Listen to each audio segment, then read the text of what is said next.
Cool. The great sage Shukadev Goswami said, "My dear king, in this material world, there are three kinds of activities: those in a mode of goodness, the mode of passion, and the mode of ignorance. Because all people are influenced by these three modes of material nature, the results of their activities are also divided into three. One who acts in a mode of goodness is religious and happy. One who acts in passion achieves mixed misery and happiness. And one who acts under the influence of ignorance is always unhappy and lives like an animal." Because of the varying degrees to which the living entities are influenced by the different modes of nature, their destinations are also of different varieties. Just as by executing various pious activities, one achieves different positions in heavenly life, by acting impiously, one achieves different positions in hellish life. Bhakti Gamya, does that make sense?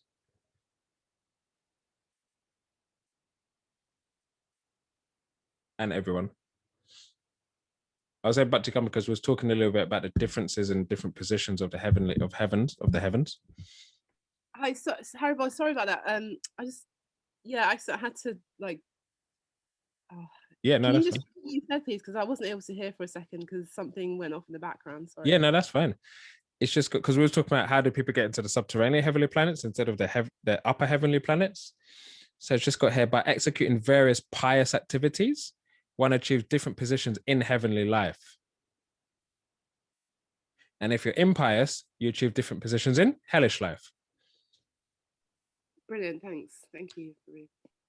Those who are activated by material mode of ignorance engage in impious activities.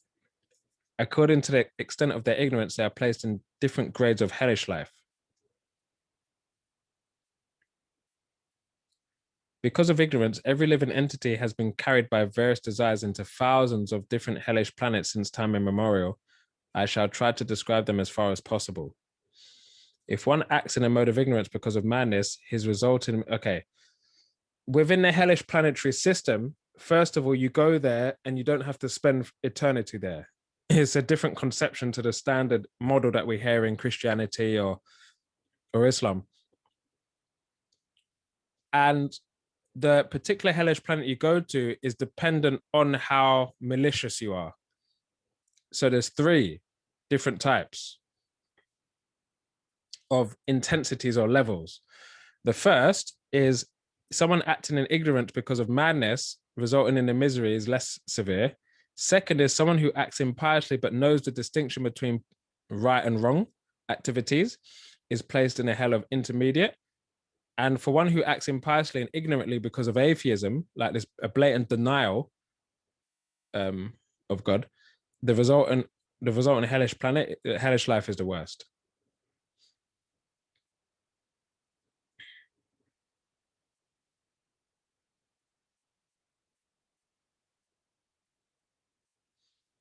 Srila Viraragava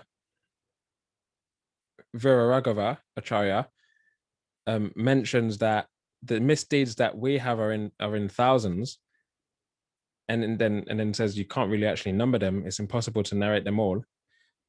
So we'll just narrate a few of them. So Shukadev Goswami, he won't narrate all of them. He'll just narrate some of the things that you can do wrong and where you end up, because there's just too many different types of variations. Vishwanath Chakravarti Thakur in that commentary mentions that the cause of these three types of tamas is explained. The jiva has ignorance without beginning. It's impossible to say when or how the jiva developed a relationship with ignorance. The results of desires arising by the jiva's beginningless ignorance of three types are transformation of those desires. So it's our desires that then transform into our impious desires. They transform into impious actions or activities, and then that creates an impious result. Or a hell, we just get then placed into a hellish planet.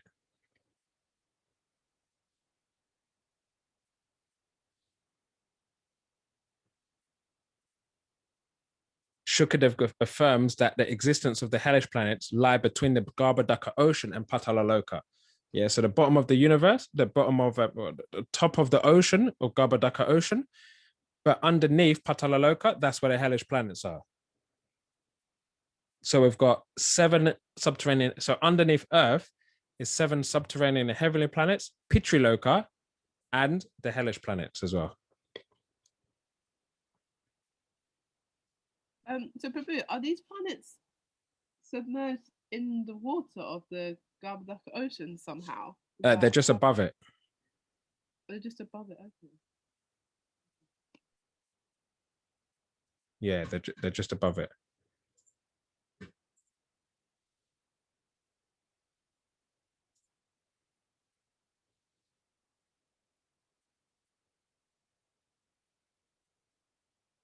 The intricacies of action are very hard to understand. Therefore, one should know properly what action is forbidden, what action is, and what inaction is. Karma, vikarma, and akarma.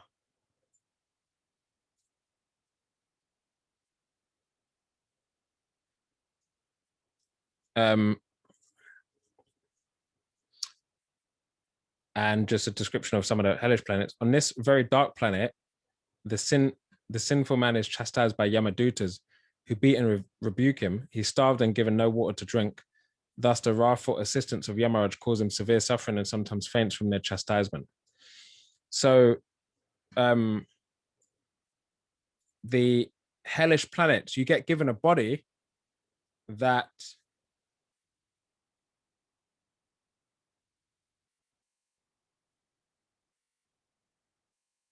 is strong enough to withstand the punishment, but you don't die from it.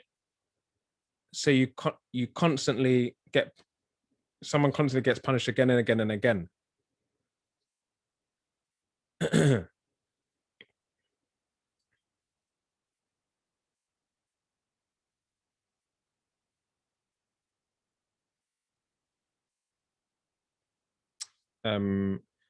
And Shukadev Goswami mentions that there's 28 of them.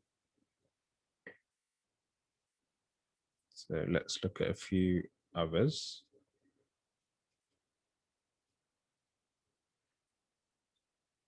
Oh, here we got is Raurava. Raurava.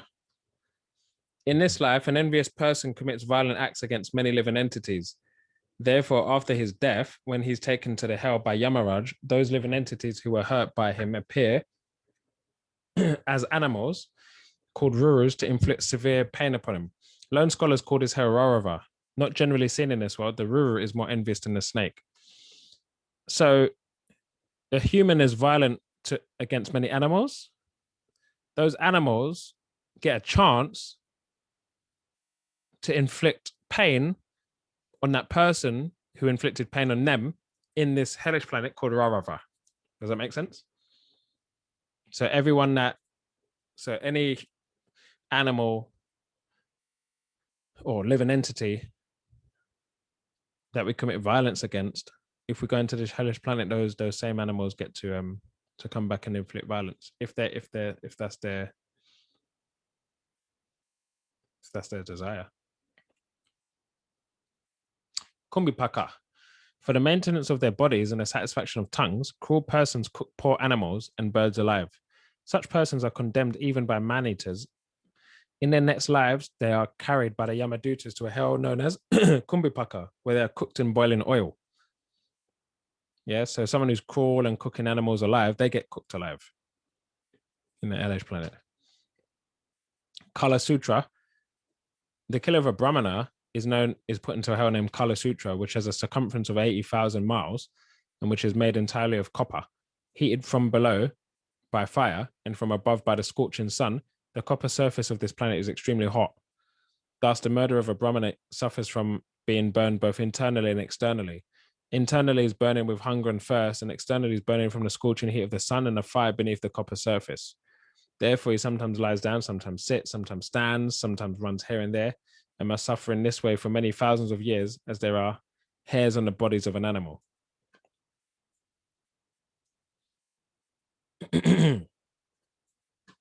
I just got a quick question on that. Yeah. Because in that particular hellish region, you mentioned the burning of the sun. Perhaps I'm getting confused. I must be getting confused somewhere again. But aren't these subterranean regions? They're not. Aren't they not subject to the heat of the sun? Yeah, but this will be another sun. Oh, okay. This will be just this will just be this will just be another. This won't be this. This won't be the same. Either, actually, is a good question. Either it won't be the same sun, or Krishna has created that sun is able to have rays that go to the hellish planets, but I doubt that will be the case. You did mention there is only one sun per universe. Yeah. So that yeah, exactly. So with some philosophical speculation here, because we've mentioned that there's only one sun.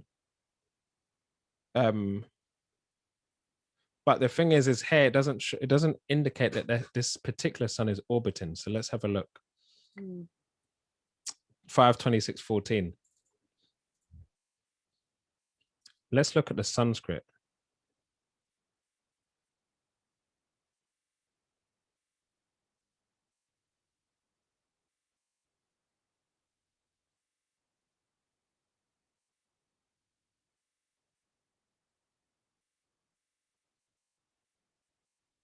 There's no purport to it.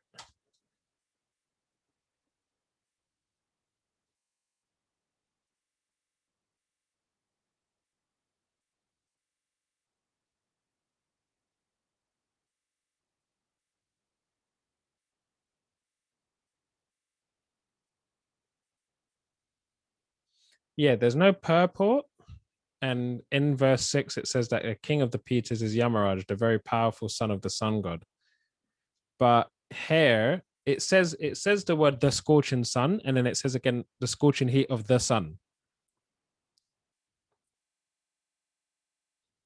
So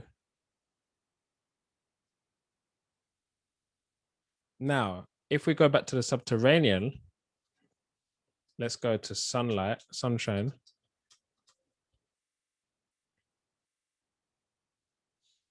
It says that the sunshine doesn't reach these planets.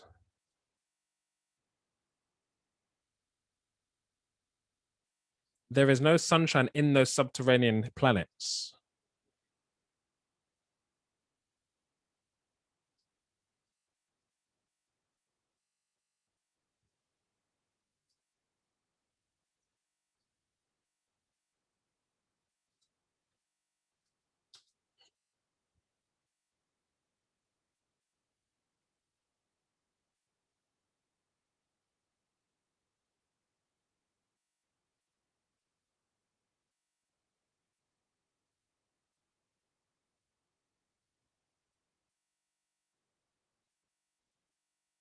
Okay. It says that the sunshine doesn't hit the subterranean heavenly planets. In the hellish planets, it mentions that in Kala Sutra, it refers to the sun. Perhaps it's. So is it possible that the sun, even though it doesn't go to the subterranean heavenly planets, for the purpose of punishment on this particular planet, the sun's rays may be allowed to enter? Okay. Thank you. For me, it's inconclusive. As in, I can't fully conclude. I'm just now I'm philosophically speculating based on the words of Prabhupada and the Bhagavatam and the purports. Because I guess it doesn't say that the sunshine doesn't necessarily. It just says that the sunshine doesn't go to the subterranean heavenly planets. I know that there's a description that the sun horizontally, it specifically says that the mountains block it out, but somehow or other. So the mountains block the sun rays from going to the lower subterranean planets? Is that what you're saying? No, the mountains are horizontal. So the sunshine has a horizontal limit. Okay. That we know. Sure. It hits the Loka mountains.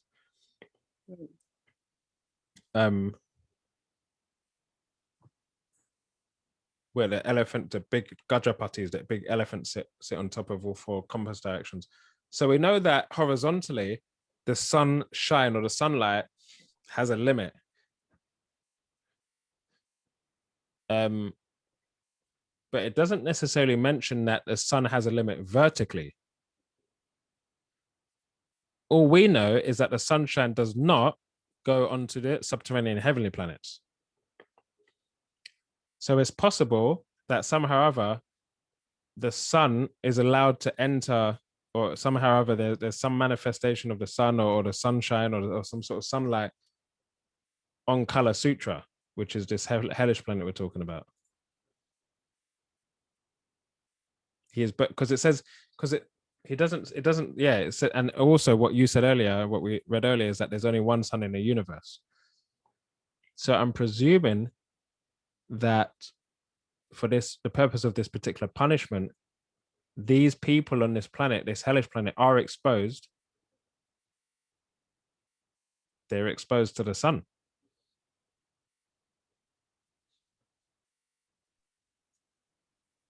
I don't see why they can't be. Okay. Yeah, good question. It makes what you're saying makes sense. Yeah. Because what is it? Manu mentions that in Shastra, if you have like it says that in Shastra, I think it's like first or second chapter, if there's paradoxical statements in Shastra, it says that they're both correct. So I don't see why, for the purpose of this hellish planet, that they're exposed to the sun, but at the same time, the sunshine is just blocked off from those 7 heavenly planets. Otherwise, it would have said here that he's burning from the scorching heat of something else, but it actually says the scorching heat of the sun, and by the scorching sun, and it's above them. Interesting, isn't it? Yes. Yeah, I really have to consider. Obviously, the Shastra is always correct, as you said, quote Emmanuel. You have to consider how is it correct. Yeah. Thank you. That's kind of one where I can see that it works. Yeah, good question. Well noted. Under Kupa, a human being endowed with knowledge certainly commits sin if he kills or torments insignificant creatures who have no discrimination. The Supreme Lord punishes such a man by putting him into hell named Andakupa, where he's attacked by all the birds, beasts, reptiles, mosquitoes, lice, worms, flies, and any other creatures he tormented during his life. They attack him from all sides, robbing him of the pleasure of sleep. Unable to rest, he constantly wanders about in the darkness. Thus, in Andakupa, his suffering is just like that of a creature in a lower species. That's wild, isn't it?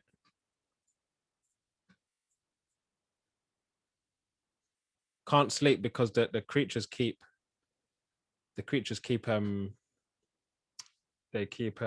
attacking. A person is considered no better than a crow if after receiving some food, he doesn't divide it among guests, old men and children, but simply eats it for himself or eats it without performing the 5 kinds of sacrifice. After death, he is put into the most abominable hell known as Krimi Bhojan. In that hell is a lake of 100,000 yojanas, 800,000 miles wide, filled with worms. He becomes a worm in that lake and feeds on the other worms there, who also feed on him. Unless he atones for his actions before his death, such a sinful man remains in a hellish lake of Krimi Bhojan for as many years as there are yojanas in the width of the lake. So wait, unless he atones. So it seems like when you go to the hellish planet, there is a sense in which you can atone. Oh wait, no, hold on. Oh no, sorry. Before his death. Unless he atones for his actions before his death, such a sinful man remains in that hell for 100,000 years, because that's as many yojanas as there are at the width of the lake. There's quite a lesson there as well, because even though such an individual is being constantly attacked by other individuals, he still has to atone. So in some sense, he has to take responsibility for his suffering condition, and he can't just blame the fact he's suffering on everyone else who seems to be attacking him. He still has to have a sense of actually, I'm responsible, and I atone for that. I apologize and surrender. So there's a lesson there, I think. You're right, and Shukad, I think no, Maharaj Parikshit later on will actually talk a little bit about atonement. Well, he'll ask about atonement, and then Shukadev Goswami will talk about atonement, which leads into 6th canto, and how atonement isn't enough. You also need to invest in the holy name of the Lord as well. Thank you. Yeah. Okay.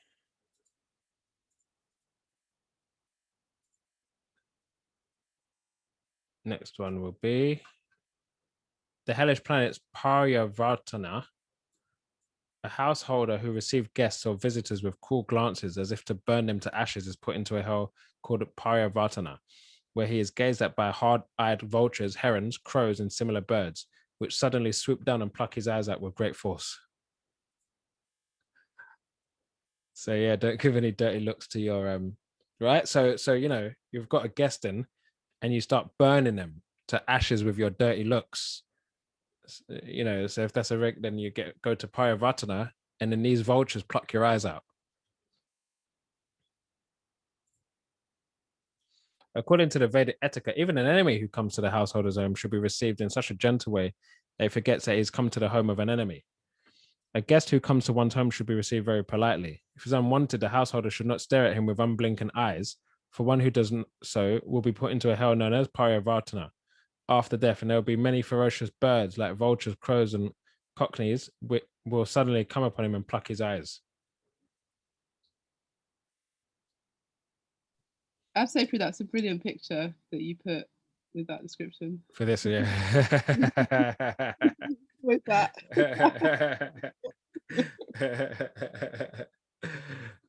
Yeah, so don't burn people to ashes with your eyes. That's so true.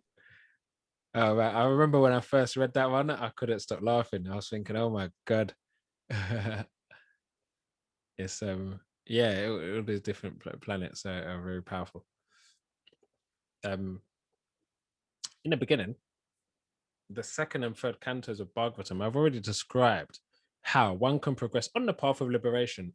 In the Puranas, the vast universal existence, which is like an egg, divided into 14 parts, is described. This vast form is considered the external body of the Lord, created by his energy and qualities. It is generally called the Virat Rupa.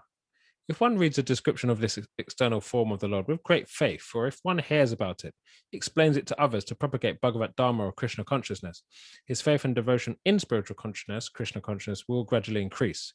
Although developing this consciousness is very difficult, by this process one can purify himself and gradually come to an awareness of the supreme absolute truth. Yeah, so one reads the description of this external form of the Lord with great faith, or you hear about it and then you explain it to others for the purpose of sharing Krishna consciousness, then your faith and devotion in spiritual consciousness will gradually increase. Like that. One who's interested in a path of liberation, who accepts a path of liberation and is not attracted. Wait, hold on. One who is interested in liberation, who accepts a path of liberation and is not attracted to the path of conditional life, is called yati, or a devotee. Such a person should first control his mind by thinking of the Virat Rupa, the gigantic universal form of the Lord, and then gradually think of the spiritual form of Krishna, Satchitananda Vigraha. After hearing of both forms, thus one's mind is fixed in samadhi. By devotional service, one can then realize the spiritual form of the Lord, which is the destination of devotees. Thus, his life becomes successful. It is said, Mahat Sevam Dwaram Aho Vimukte. If one wants to progress on the path of liberation, he should associate with the Mahatmas, or liberated devotees, because in such association there is a full chance of hearing, describing, and chanting about the name, form, qualities, and paraphernalia of the Supreme Personality of Godhead. all of which are described in Bhagavatam. On a path of bondage, one eternally undergoes a repetition of birth and death. One who desires liberation from such bondage should join the International Society for Krishna Consciousness and thus take advantage of the opportunity to hear Bhagavatam from devotees and also explain it to propagate Krishna consciousness. And that's Vedic cosmology.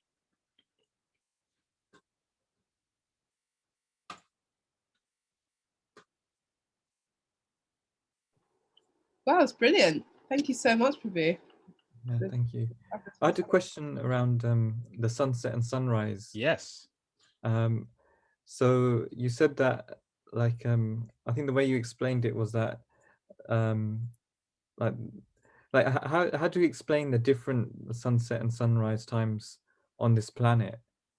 Yeah. I first of all, that question came up in my mind when I first heard about this, and then I thought it would come up in your mind when I was sharing about it as well. I'm not exactly 100% sure how to explain it just yet, but shall I just go back to the statements?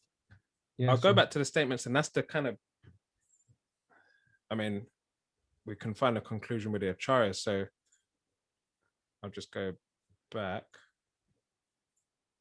Let's see. Subterranean, the sun.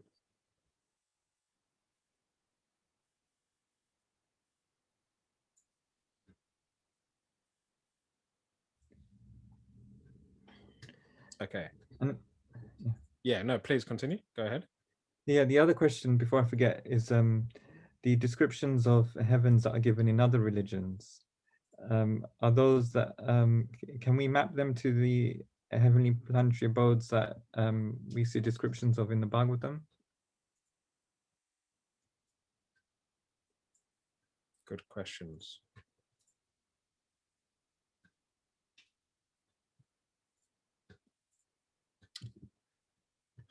I heard once from Bhuta Bhavana Prabhu that I don't know if he was, I think, I'm presuming he was quoting Prabhupada. He said that Jesus, anyone who worships Jesus can be with Jesus, and that he was residing on a heavenly planet and continuing his preaching. Okay. I'll have to ask Bhuta Bhavana Prabhu in terms of the reference and the context and all of that. I haven't come across extensive details of all the different type of heavenly planets. I think one, because there's so many of them, because we've got 7 heavenly planetary systems, but within the planetary systems, there are many planets. Does that make sense? So the planetary system still has many planets in it. Okay. So that means there could be millions and millions of different heavens within those heavenly planetary systems. Yeah. So I would not be surprised that the descriptions of in different traditions can also be mapped to the heavenly planets that we know and understand. It's just that in other traditions, their details will be way less.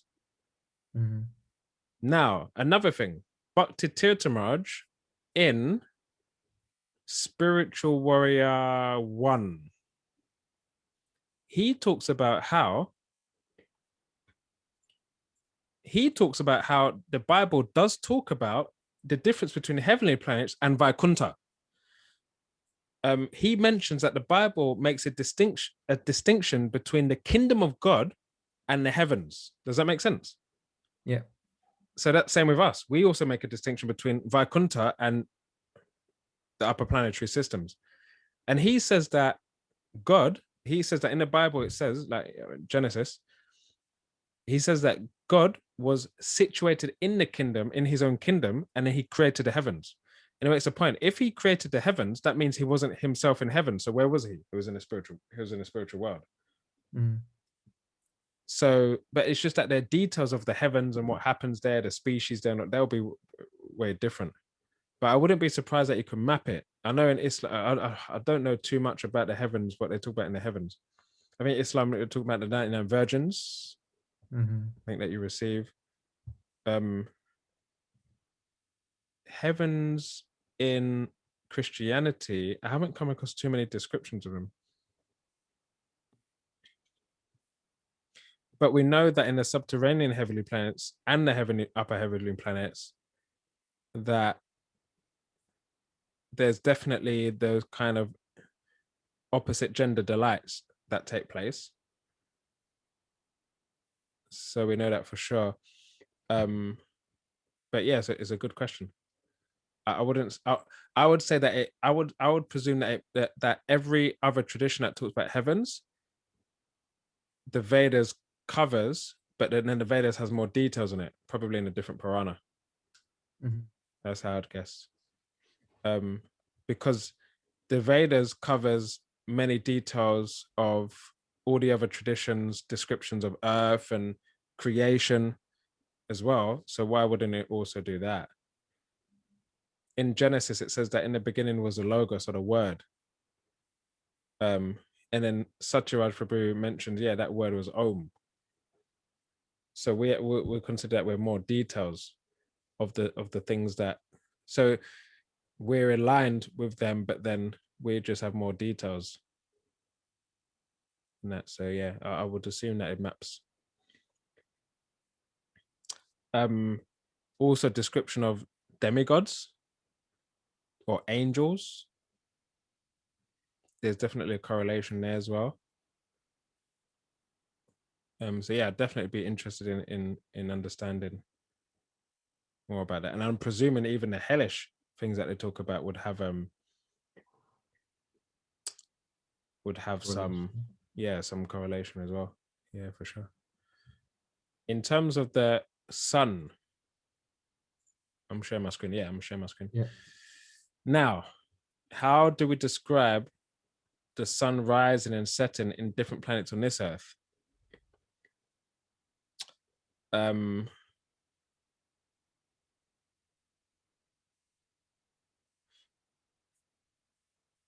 So what I'm going to kind of do here. Okay, Kay has got Islam, this concept of 7 heavens. Yeah, very interesting. They have a concept that in the heaven you get to enjoy 72 virgins. Yeah. And then Christianity, they talk about worms eating your body for eternity. Very interesting, isn't it? So it's got some maps, some different correlations there. Yeah.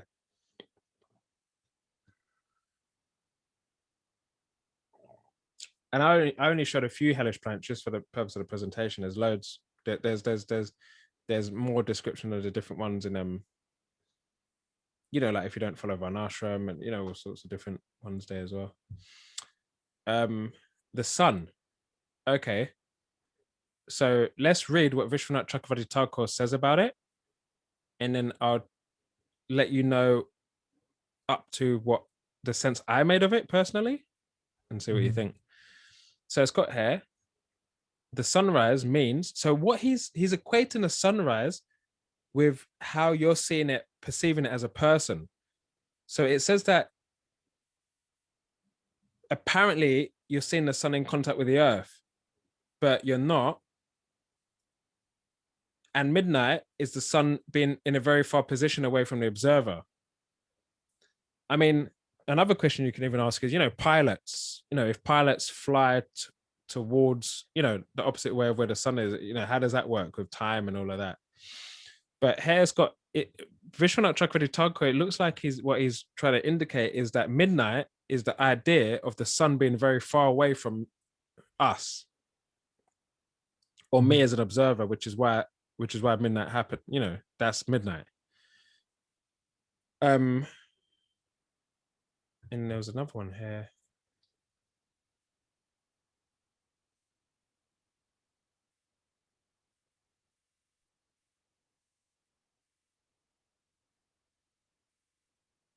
Yeah, so your confusion would be if it's midnight in Australia, how can it be midday in London. in London, or let's say, like Iceland, if the sun is still in the south of the universe, isn't it? That's what you're kind of thinking. Or north of the universe. Wait, oh yeah, no, yes, north or south. Yeah. But like, how is it that we can still have midday and midnight in one section at the same time if the sun is supposed to be in one area of the cosmology, of the cosmology? Yeah.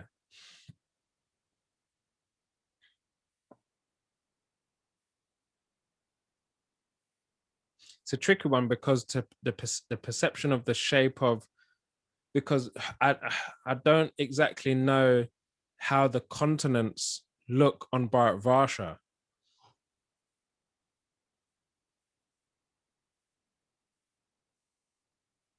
So it's tricky to perceive.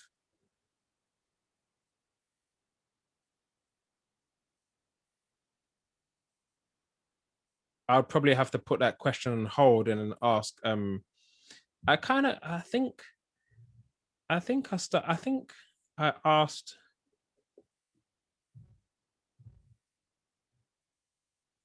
I just don't think I asked too many details about the movement of the sun with some of my cosmology teachers, but I'll ask them again and see what they say about it. So that question, let's put that one on hold, do a bit of research. I'll ask a few of my cosmology teachers about that one, because I can't remember how I reconciled that one. That one's a tricky one. It would definitely be based on how the continents are specifically showed on Bharat Varsha. I mean, Vishwanath Chakravarti Thakur here says, when the sun rises simultaneously, it sets at the point exactly opposite. So that would indicate that if it's midday, if there's sunrise in Australia, the exact opposite of Australia would be experiencing sunset.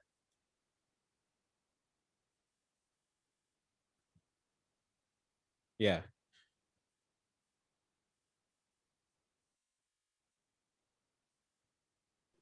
Probably just off the back of that question, because you mentioned that I think previously you've mentioned that the Earth is not a globe. Is that right? Did you mention it's actually flat? It's a flat plane, right? It's flat, but it's flat doesn't necessarily mean that it's not round. So we've been told that in Bhagavatam it says that the Earth, where we're situated, is part of a lotus leaf. It's part of a lotus leaf. Yeah, Jambudvip isn't. Jambudvip is the shape of a lotus leaf, and we're south of that. We're on the south side of it. Okay. Right. Okay. Got 1 minute left. Yeah. So okay, yeah. So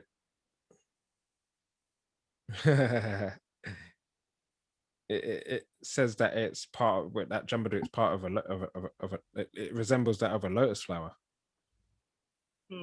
So again, the way that Bharat Varsha looks, the sun, there may be some easy reconciliation, but then we'll have to check more details, perhaps in other, like in the Vayu Purana, for example.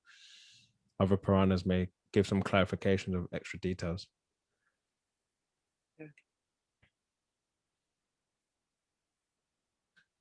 Let's jump back in, just to, in case anyone got any more questions.